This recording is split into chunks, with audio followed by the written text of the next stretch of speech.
Pag naramdaman mo na yung employment ay hindi para sa iyo habang buhay, dapat mag-isip ka na ng exit.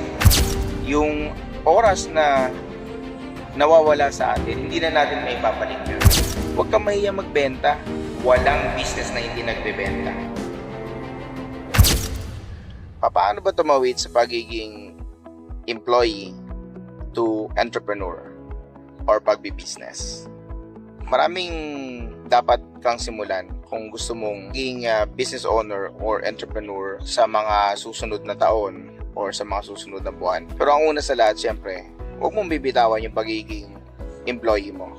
Kasi diyan ka kumukuha ng pambayad sa mga bills at sa pang-araw-araw ng family mo. Your 9 to 5 work, pay your bills. Your 5 to 9, yun naman kung saan ka may free time, dapat yun naman yung ginagamit mo to build your dreams. You don't have to start very big. You just have to start small.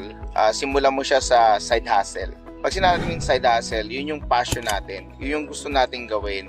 Halimbawa, may passion ka magluto, may passion ka mag-repair ng mga computer, ng mga cellphone, or kung ano man, na pwede mong gawin sa time na after work or before work. It depends sa schedule. So, doon mo simulan, and I believe it won't require a big investment. Kung ano lang yung meron ka, kung ano lang yung pwede mong gawin ngayon, pwede mong gawin mo na agad. Huwag kang mag-overthink kasi kapag nag-overthink ka, isipin mo kung ano yung kailangan mo, kung ano yung wala ka pa, hanggang dumating yung time na hindi mo na pala nasimulan.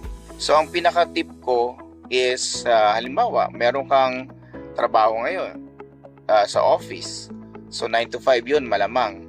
Or 8 to 4, something like that. Pwede mong gawin is tingnan mo kung ano yung mga problema sa office nyo na pwede mong solusyonan, na pwede mong bigyan ng solusyon kung saan may papasok mo yung passion mo.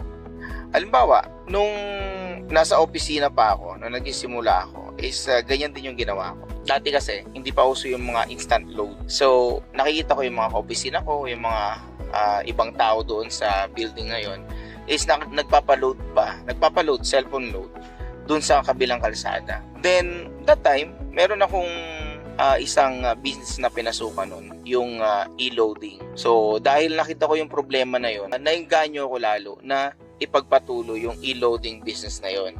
Actually, networking yun eh. So, pinasok ko yun, and ang goal ko is, syempre, magpatuloy dun sa trabaho ko kasi yun yung bread and butter ko that time eh. Pero, nakita ko yung problema eh. Nakita ko yung problema ng mga kasamaan ko sa trabaho na kaya kong solusyonan. So, yun nga, tinuloy ko yung e-loading business, at habang niloload ko sila, habang nagpapaload sila sa akin, unti-unti ko na rin silang sinisharean ng business na meron ako. And may mga na-recruit din ako mga time na yun.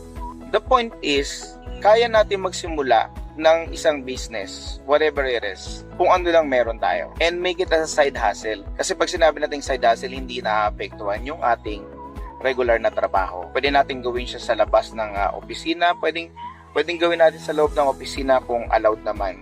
Walang dahilan na hindi natin magagawa. Pag naramdaman mo na yung employment ay hindi para sa iyo habang buhay, dapat mag-isip ka na ng exit. From employment to self-employed to entrepreneur and business owner. Yun dapat yung tinatahak natin as soon as possible. Kasi hindi naman tayo bumabata.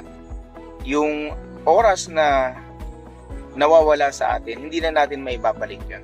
And kapag nag-start ka ng maaga, mas maaga mong makikita o malalaman yung mga dapat na maging attitude, dapat na maging ugali, habit ng mga entrepreneur, ng mga business owner.